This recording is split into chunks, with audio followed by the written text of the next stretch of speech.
welcome to Culture Camp, Jess. Hi, it's really good to be here, Kerry. Thank you so much for inviting me. I'd love to hear a little bit more about your work, Jess. Tell us a little bit about you and what you want to have a chat about today. Well, I'm a business psychologist, although I started out life as a clinical psychologist in training. So I worked in the NHS, nursing homes and community practice for a while. Retrained in business psychology, and today we're going to be talking about the imposter syndrome, which is totally relevant to a lot of the work I've been doing over the last 10, 12 years, either with corporates directly, so going in and running imposter syndrome workshops where I get a number of people in the room, or a large number of people online for webinars, thousands at a time. Private coaching clients will come to me saying, I really want to move up in my career, but I don't know how to. My boss is encouraging me to, but I don't feel like I have the confidence to do that.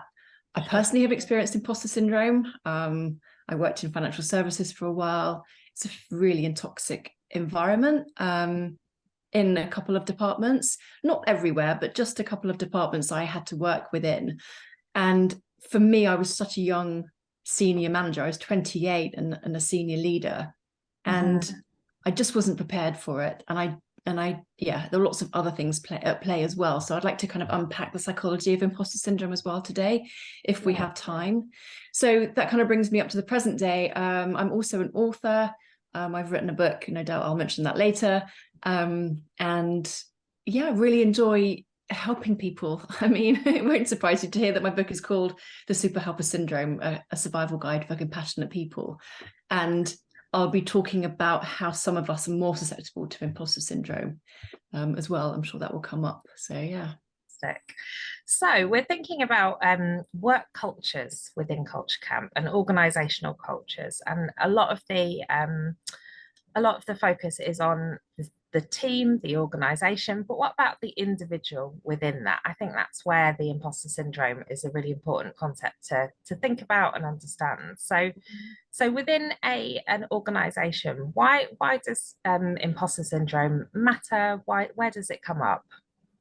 Well, if we start from the individual, and then probably broaden out to the managing team and maybe the organizational culture, because I think it starts with us. It starts with the individual ultimately.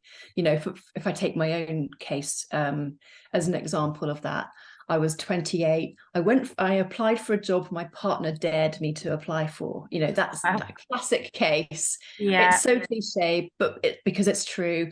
I looked at the job description and said, I can probably do 70 to 80% of that. I'm not going to bother. And my partner was like, you could do 70 to 80% of that and you will do really well on the job and you'll really, learn a lot and you'll be really quick to pick it up.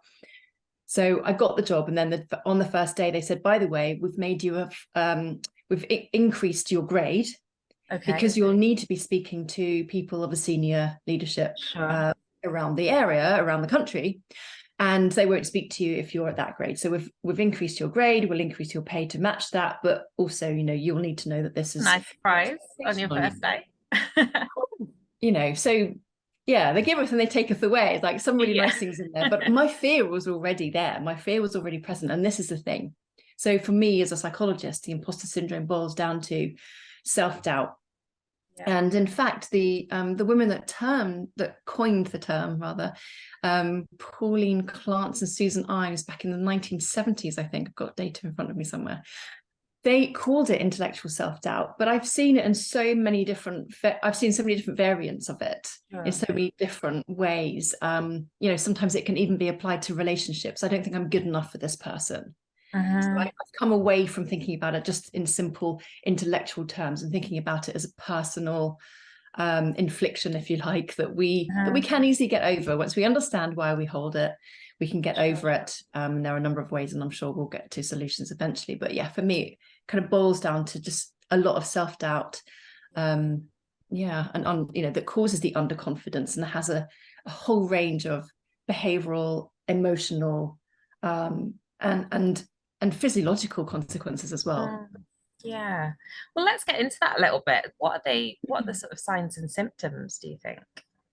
So initially, I think the signs, you'll know that you have imposter syndrome because you'll feel self-doubt. So you'll doubt whether you're in the right role, you'll doubt whether you're qualified for that role. if you've just been given a promotion or more responsibility, you'll probably be thinking something along the lines like, I'm the last choice candidate. They asked hundreds of candidates who applied for the job who were successful, and I'm their last choice. Maybe they have asked me by mistake, they've misread my CV. I'm not going to be able to, excuse me. Maybe they'll say or think to themselves, I'm not going to be able to meet the expectations of these other people, of my new manager. So self-doubt can kind of seep in and irrational thinking like that. Yeah, and doubting other people as well. So doubting their intentions, doubting their decisions. Yeah, discounting their decisions. So even though a private coaching client might come to me and say, I'm being encouraged to go for this promotion, but I really don't feel like it. The fact is they are doing a good job. The fact is that they are a potential high achiever. They just don't feel like it. And so they then begin to discount any positive feedback as well. Like, people saying you're doing a really good job. They say, oh, but who are you to judge? Or they're just being nice to my face, but behind my back, they're probably being a bit, I imagine that can damage some relationships sometimes, if somebody's feeling all that doubt themselves and distrusting what other people are saying. I guess it's a bit of a vicious cycle there. They're kind of creating that distrust around them. Yeah, and you've got this sense of, I think for me, the cycle will probably begin with success, then fear, then striving. So I'll just talk you through that imposter syndrome cycle that I've kind of created myself based on all the experience I've got. So if you think about success, most people would say, hurrah, I've got this job, or I've been asked to take on more responsibility. That's amazing. I'm delighted. It'd be a real interesting journey for me. But people with imposter syndrome will think, holy moly, they've asked me. Oh my goodness, why have they asked me? I can't deal with that. I'm not going to do a very good job. I don't believe I can, X, Y, and Z. Then that leads to the fear. So the self-doubt and the fear go hand in hand. The fear of failure, the fear of humiliating themselves, the fear of letting other people down, which then causes striving. So you're probably going to be working longer hours than anyone else, putting in more effort than anyone else, because you feel you ought to try and prove yourself, even though to the outsider, you're doing. And in fact, I had an estate agent coaching client recently, and she said her manager said exactly this to her in her performance review. You're giving 110%, where actually your 80% is good enough. Honestly, please stop trying so hard. Please stop working weekends. You're exhausting yourself and you're coming in tired on a Monday morning. And we can't do anything about that. We want to support you and we want you to do the best job, but we don't need you to try to be perfect all of the time. So can you that see honest conversation?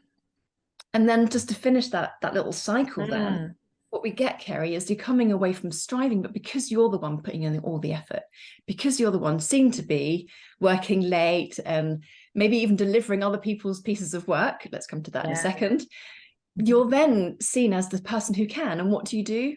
Well, you always give more work to somebody who's doing the work and getting things done. So ta-da, success. Perhaps you're more likely to then be invited to take on more responsibility, take on another project, or go for that promotion. So you're stuck on this cycle. And while I'm laughing, actually, it's really painful. And it can be really uncomfortable for lots of people in lots of different ways. I mentioned the kind of the emotional side of that, causes anything from underconfidence. You don't even bother raising your head above the parapet because you don't want to be seen. Self-doubt can cause low self-esteem. You're comparing yourselves to others all of the time. And when we're stuck in that social comparison cycle, we never win. Regardless of the other person, we're probably comparing ourselves to somebody who is not comparable, apple to apple, but apples to oranges or something. We're then also comparing ourselves unfavorably, regardless of their skills and abilities. We're overestimating theirs and underestimating ours. And that can lead to dissatisfaction at work. Simple things like just not enjoying going in, avoiding certain people or avoiding certain conversations, beginning to hide, beginning to withdraw. Perhaps, that can lead to then also anxiety, ruminating, worrying thoughts at night, potentially, worst case scenario, depression or burnout. Because you're still striving to prove yourself, but you're feeling all of this. And because you're feeling all of this, there's a really important layer here. And the layer is shame.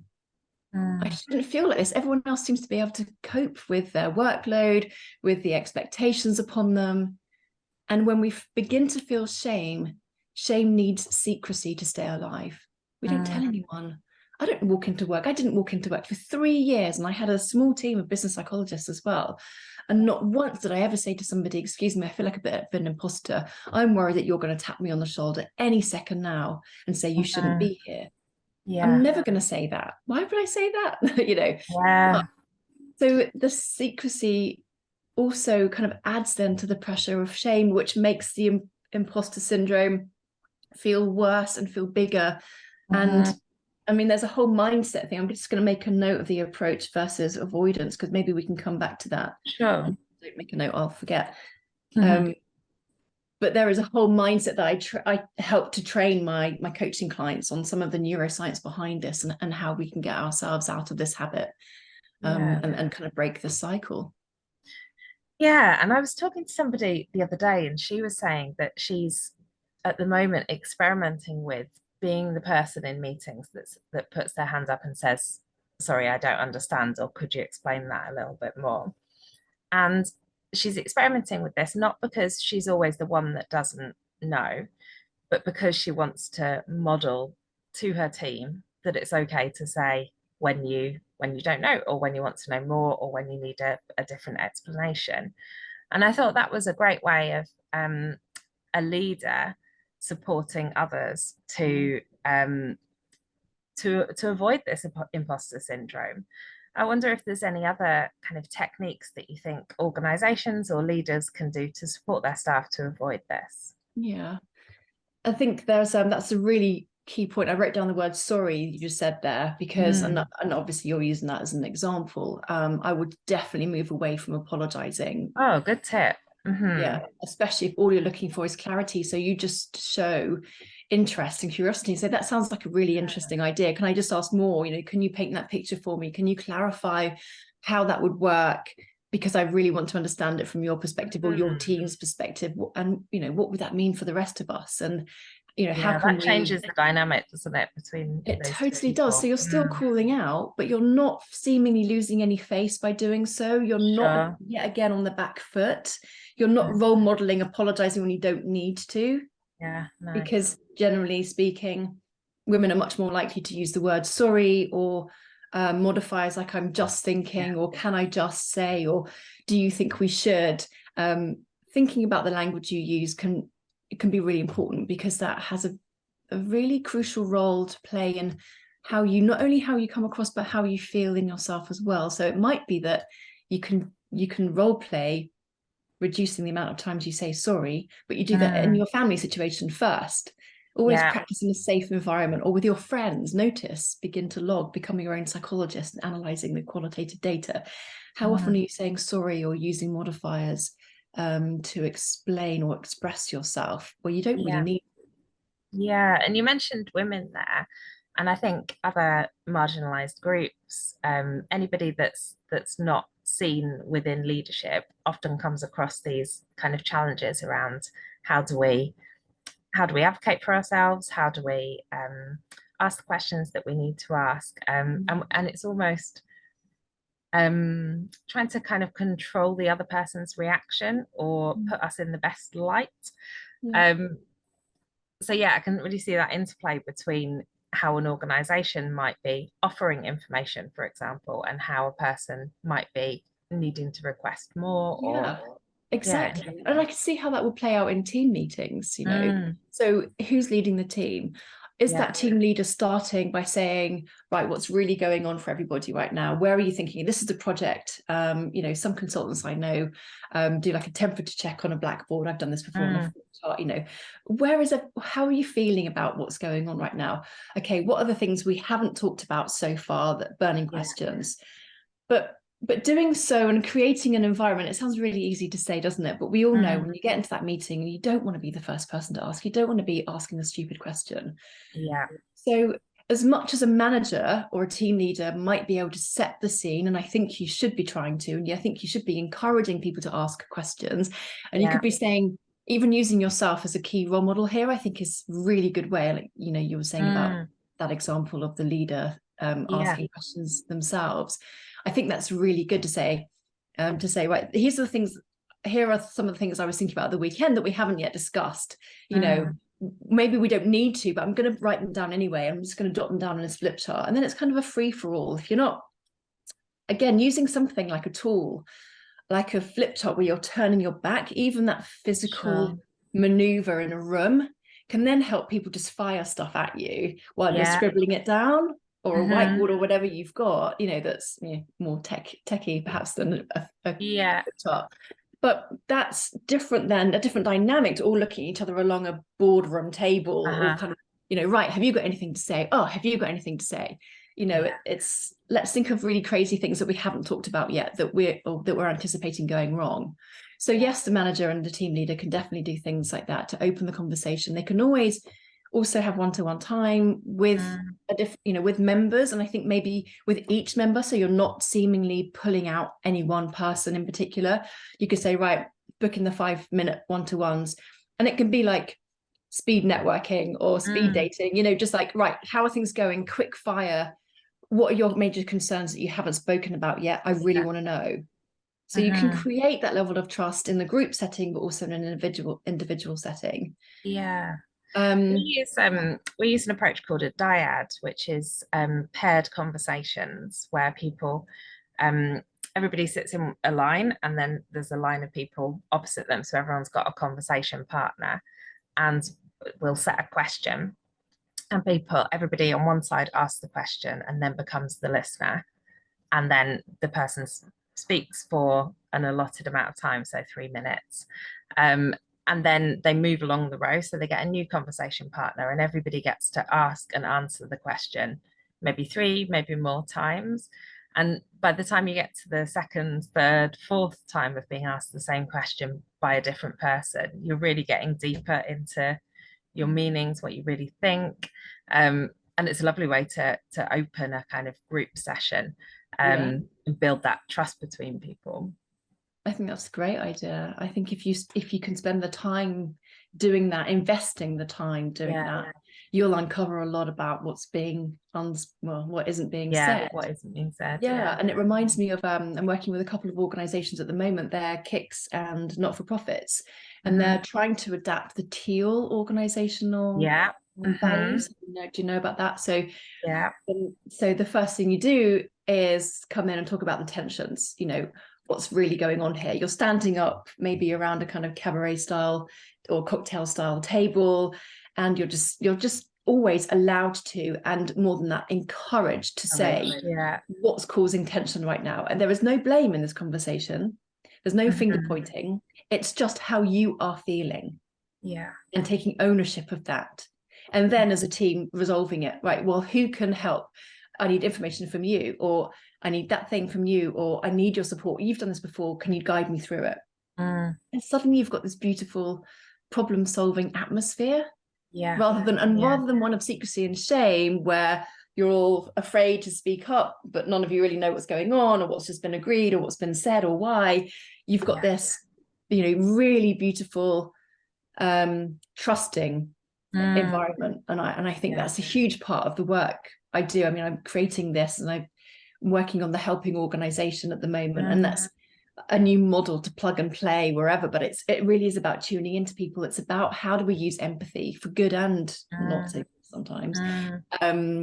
How do we really tune into each other, but importantly, how do we take ownership of that ourselves? Like, how do we call out our self-sabotaging behavior before the shame gets to us, or recognizing when it does and saying, okay, I have to call this out right now. I haven't done that piece of work.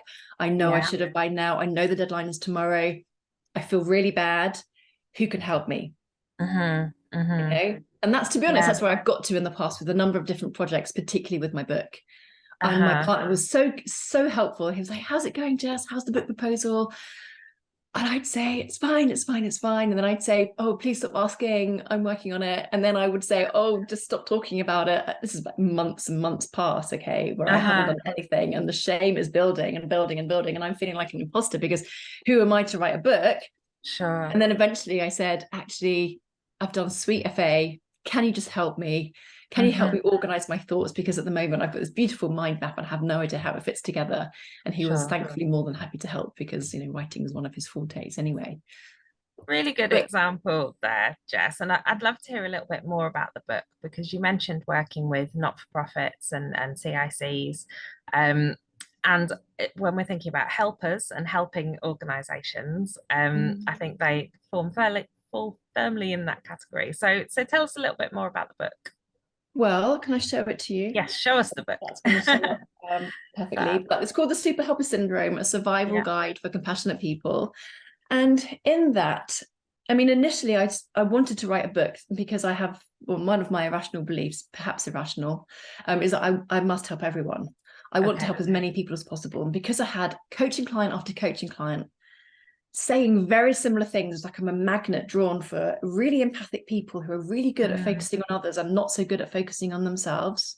I mean, that could be most of us, I think. Yeah. But there's this particular group of people I kept noticing, and there are certain themes that it highlights in my own life, which coaching often does. When you're going through a therapeutic process with somebody else, it often reminds you of something that you've experienced, so you start unpacking that. I then began to think about my own childhood messages. My mother brought me up to help and serve her. I wanted to be a psychologist from the age of 12. I then became a psychologist. And so helping is kind of in my DNA, I would say, and I'm sure I've got an empathic gene in there somewhere. But I think more to that, the reason for the book is to put some of those coaching tools that I've been able to help my clients with into that book. But beyond that, and this is where my partner's kind of theoretical brain played a really important role, while I was doing lots and lots of qualitative data analysis, interviewing helpers from all over the world, and putting their stories in the book has been one of the most important things for me, really raising and flagging their stories in their own words.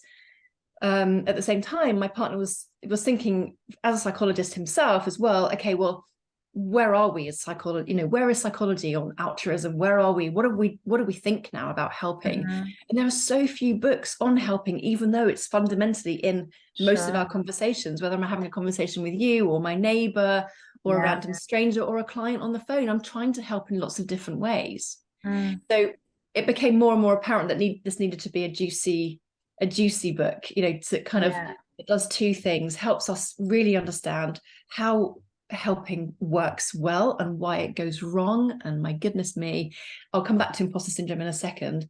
But also the helping to identify if you are a compulsive helper and not looking after your own needs, which is what the super helper syndrome is.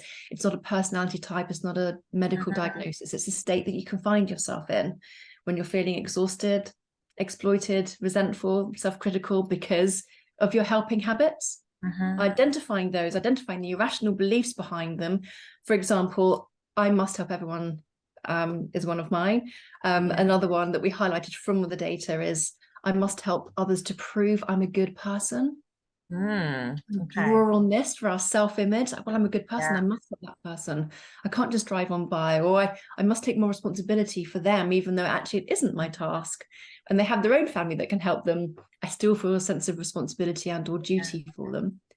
The other irrational beliefs, they couldn't survive without me.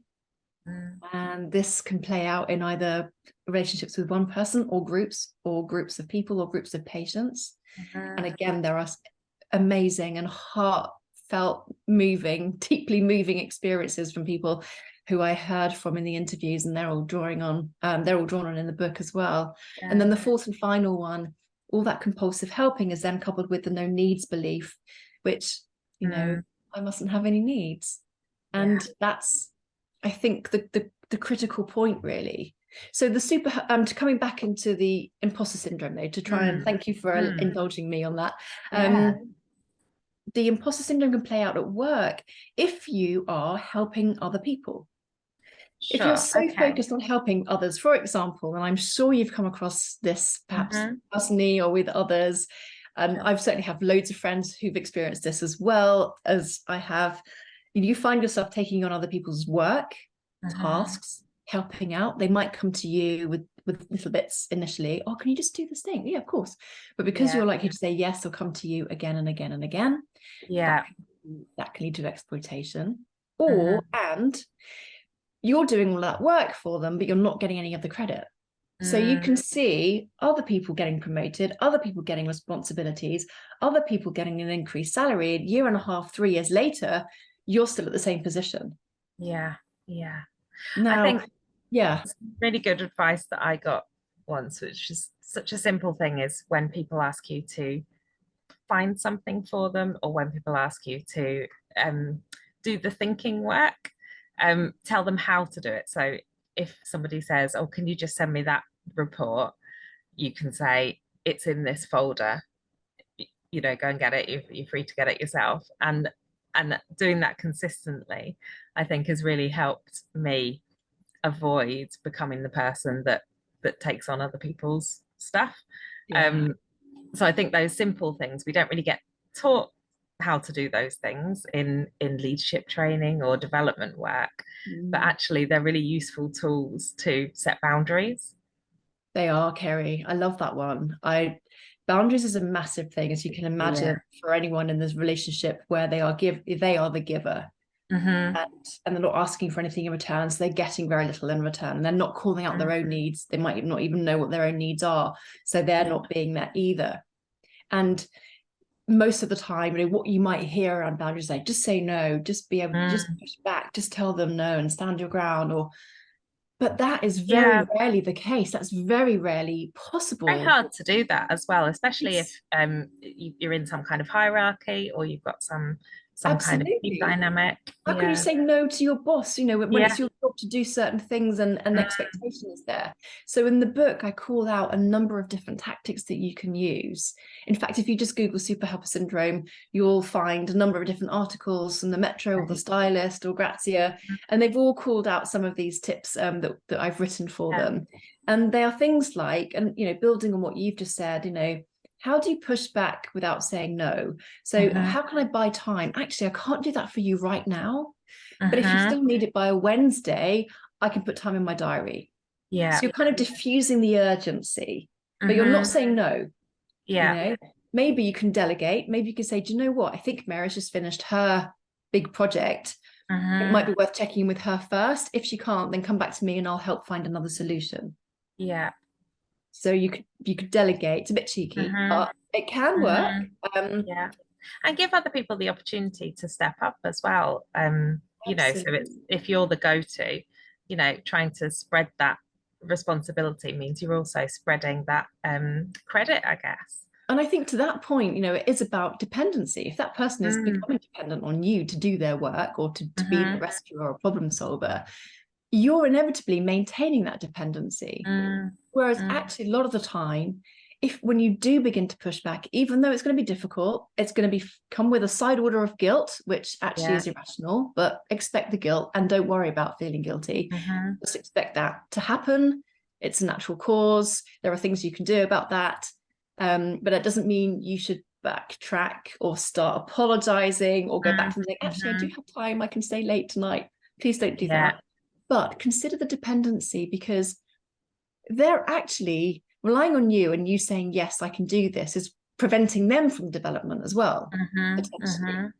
Yeah. Preventing them from seeing things differently or going to other people or having the courage to try out themselves. There are Mm-hmm. a number of other things that I would suggest as well. Like perhaps if it is at work and it's with a peer, offering to, yeah, to I suppose this is very similar to what you were saying, offering to Mm. do something, like show them where to find it, Sure. rather than Yeah. doing it for them, rather than jumping in and Mm-hmm. saying, oh, let me just do that. It would be much quicker, Yeah. because delegating can be very difficult. Yeah. And often we think, and I do this all the time, it's terrible. I try and outsource something, and I think, no, I just need to take that back, because one, I'm a bit of a Yeah. control freak.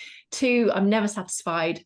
And three, they probably Sometimes are it's doing a quicker. good enough job, but I just can't cope with that level of Yeah. control. So Yeah. I need to take on my own what's the word, uh medicine Advice. here, but advice. Yeah. Yeah, exactly. Yeah. So I'm There's yeah. some really actionable tips there. And I love the sound of the case studies in your book. I think often thinking about a topic from a number of different perspectives teaches us a bit more about empathy, but also can give us some new insights if we just looked at it through our own lenses. Yeah. Um, so I definitely want to read your book. I'm going to go and order it after this. So where do I go? Where do you want me to order it from, Jess? Oh, you can order it from any online bookseller. You Mm-hmm. could perhaps just go to an online bookseller and see the reviews on Amazon or something Yeah, like that, nice. and then go to your independent bookshop if you wanted to Very good. support them, Yes. and they can order it for you. It's widely available. It's also coming out in Japan and Turkey, and it's available in the US as well. So I don't know how global Yeah, reach you have here, but there are a number of different podcasts as well. right, Social Club UK I've been on recently. You know, right. some of your audience might be aware of them. They can listen to both Yeah. my partner and I, who were co-authors on it, Fab. talking at length about the themes in the book. So Mm-hmm. yes, you can either go to any online bookshop. You can also check out my website, it's jessbaker.co.uk, and I have a number of free resources as well and workbooks for people to have a look at. I'm also on social media. My handle across all of the platforms is Jess Baker Psych, which is PSYCH. Lovely. Well, we'll pop all the links in the bottom of this video and in our workbook as well. And thanks for talking to us, Jess. It's been You're brilliant. so welcome. Thank you so much for having me, Kerry. It's been really lovely to chat.